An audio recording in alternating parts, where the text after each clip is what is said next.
good, everyone? This is your host, Deanna Kuempel with Label Free Podcast. To live your best life, you must live label free. Please don't forget to subscribe, like, comment, and share. Today, I have a very special guest zooming in all the way from New Jersey. Please meet Claire Chandler. She is the president and founder of Talent Boost. She specializes in leadership onboarding and preparedness. Claire, thank you so much for joining us today. Please introduce yourself and tell the audience a little bit about your background. Sure, I'd be happy to. Thanks for having me. It's great to be here. So as you said, I am Claire Chandler. I am a corporate survivor. So spent close to 20 years in corporate America in roles ranging from communications, customer relations, and then spent several years in human resources. And 10 years ago, I walked away from corporate. There's a story there, but walked away from corporate. Absolutely. And went into the wonderful, fabulous, exciting roller coaster world of entrepreneurship and started my company officially 2 years later in 2013, Talent Boost. And it's been a heck of a ride. So yeah, I'm currently focused on helping new leaders become performance accelerators. And I largely work with larger organizations, their heads of talent to kind of build up that leadership pipeline. I love that. I actually read in your bio that you extract fundamental DNA that makes businesses unique. I love that statement. But before we jump into all this fun, juicy stuff, why don't you tell us what prompted you or motivated you to break out of the box, the societal standards, that corporate box, and become an entrepreneur? Because that's a scary move.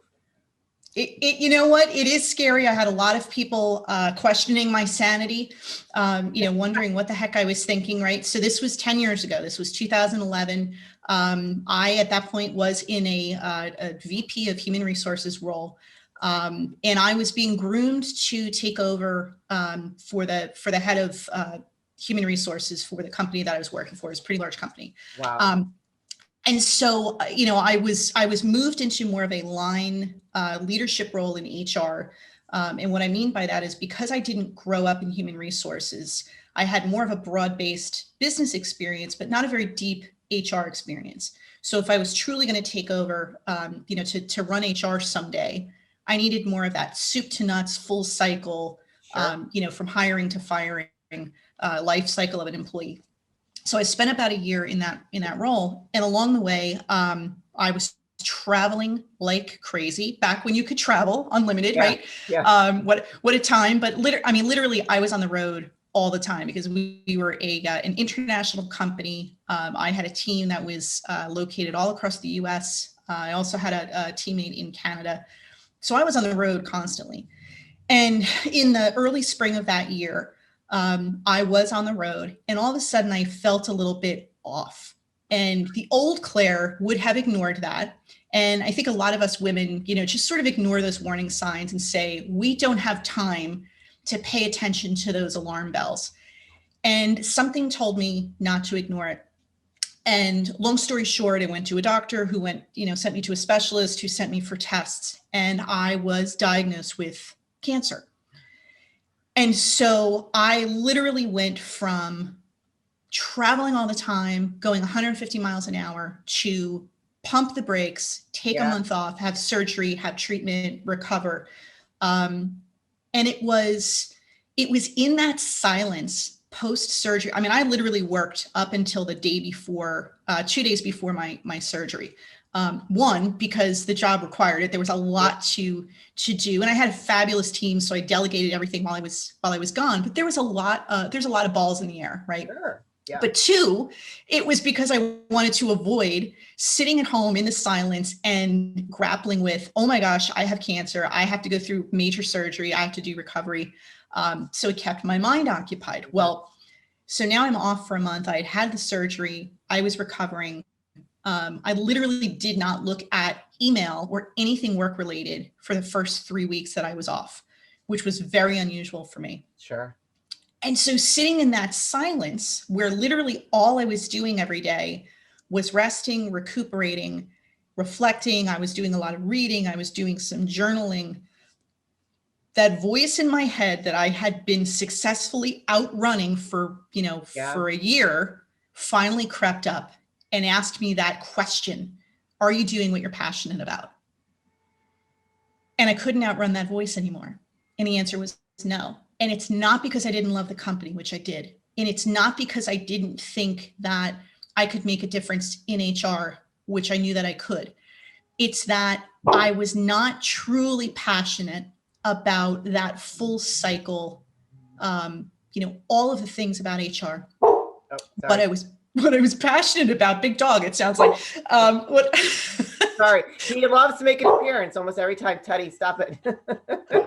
Hey, you know what? This is life in the COVID era right now. Yeah, We've got our pets. We've got our absolutely. I should just have him be a part of the show. Teddy, sorry, I can. You really should. That's all right. I think he just wants to be on camera. That's no worries.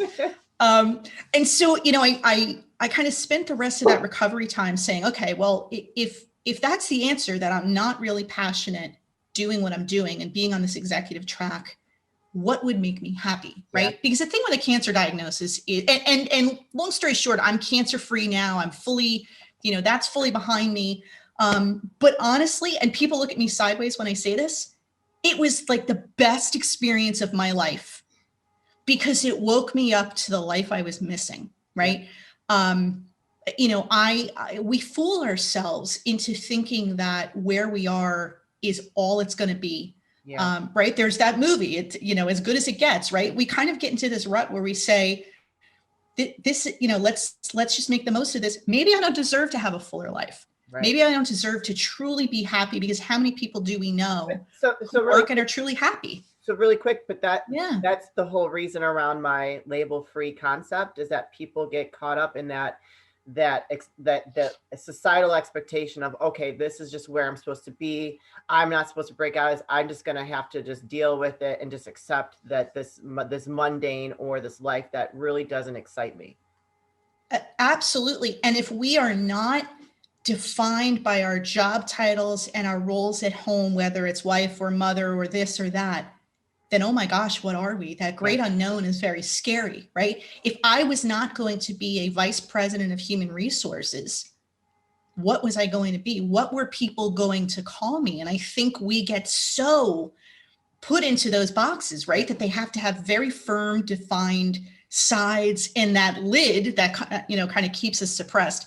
And so it kind of teaches you, I don't wish cancer on anyone, of course, no. But for me, it was a gift, right? Because it made me stop the insanity, get off the hamster wheel for a few weeks and really reflect on, is this all my life could be? Yeah. And so, I think had I not had to take time off and, sit with myself in that silence, I don't know that I ever would have made that break away from corporate. Yeah. That's amazing how different life events can change your perspective on where you're at. And, I have not a health related story, but a similar story, like I had shared with you before we started recording, when I watched my husband lose his battle with life and I had to start my life all over again. I mean, I grieved him for several years, but then once I came to terms with that and I decided to forgive him because, he left me. So, you go through phases when someone passes away and it's just like, and it was I was with him for almost half my life, almost 17 years. So it's just like, I look at life so differently now. And it's like, it's really prompted me to be brave and talk about, being a victim of human trafficking, this, that, and the other thing. And yes, those type of life events can really shake you to your core and bring you to a whole new life.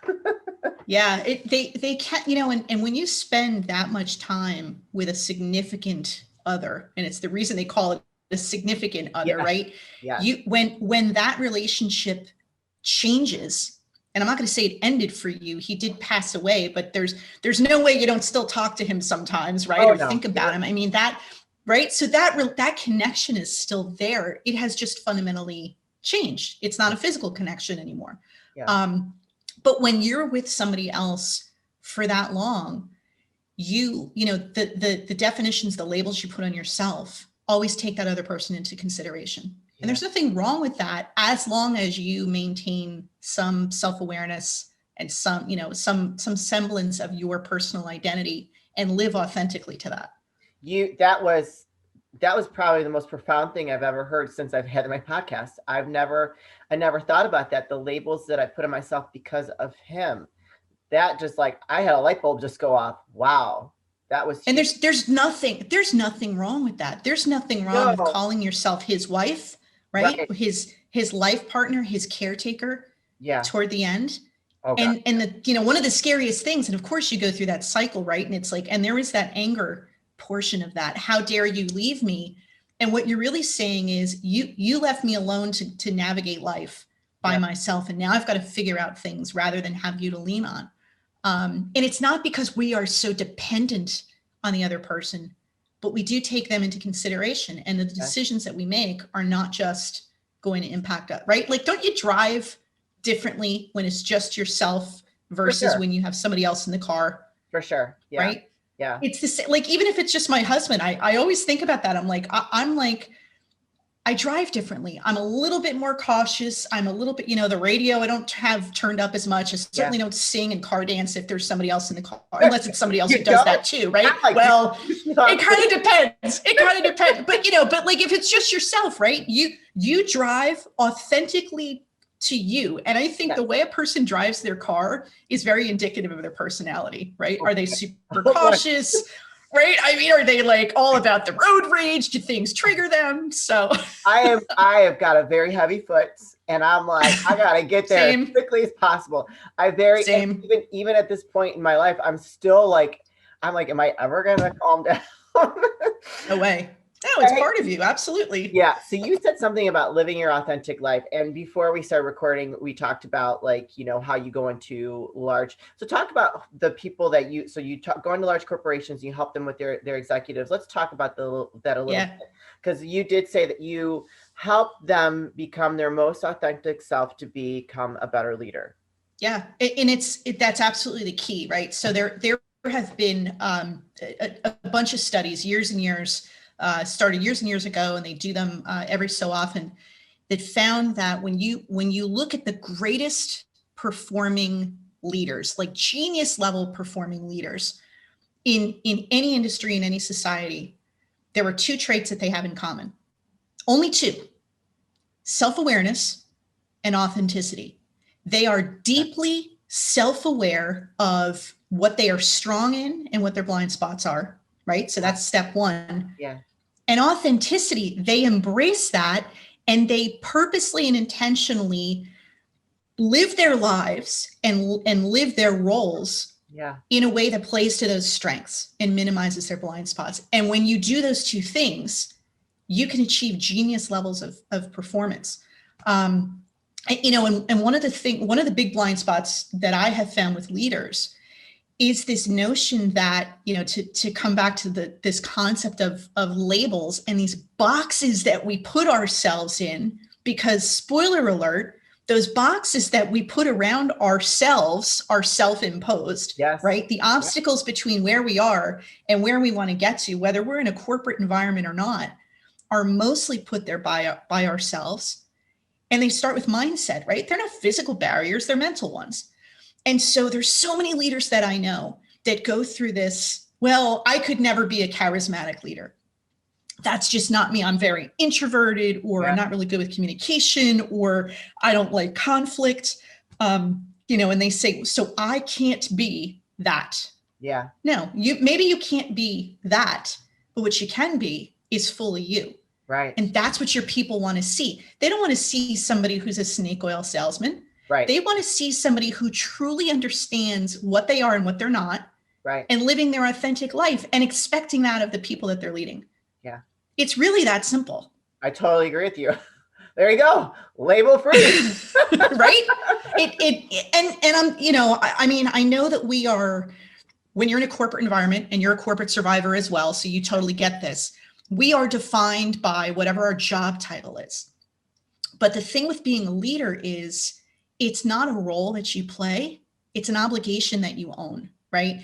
And so many leaders, quote unquote, are ambitious to become a leader because of the trappings. That once I get that label of leader, I get the corner office, the bigger car allowance, the leather chair, the authority to do things the way I want to do them. why are you waiting for authority and the trappings to do things the way that you want to do them?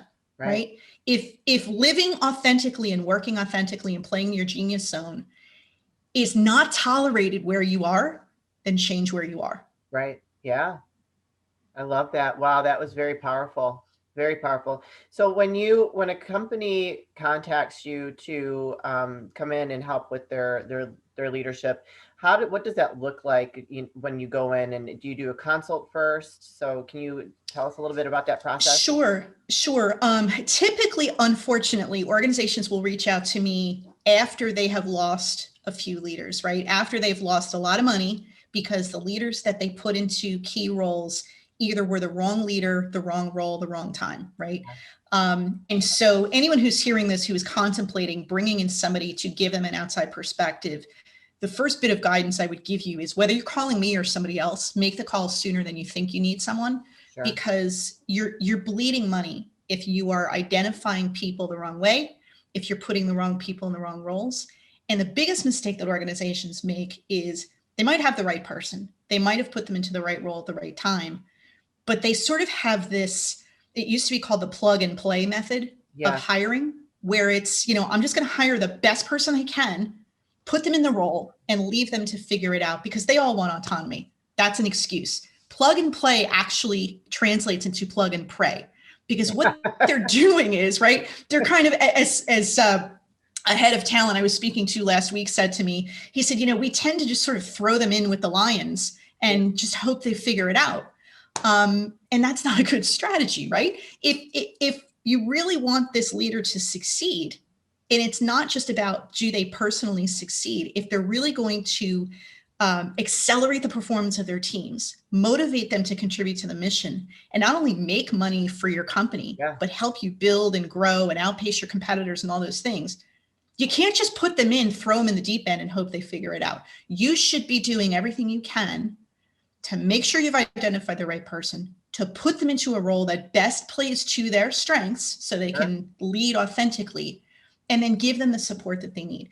So one of the things that I do when I come into a company is to start with their head of talent first, before I even sit down with the new leader, to better understand if they've already made the decision that this is our guy or gal and this is the role that they're going into. I want to understand how they arrived at that decision.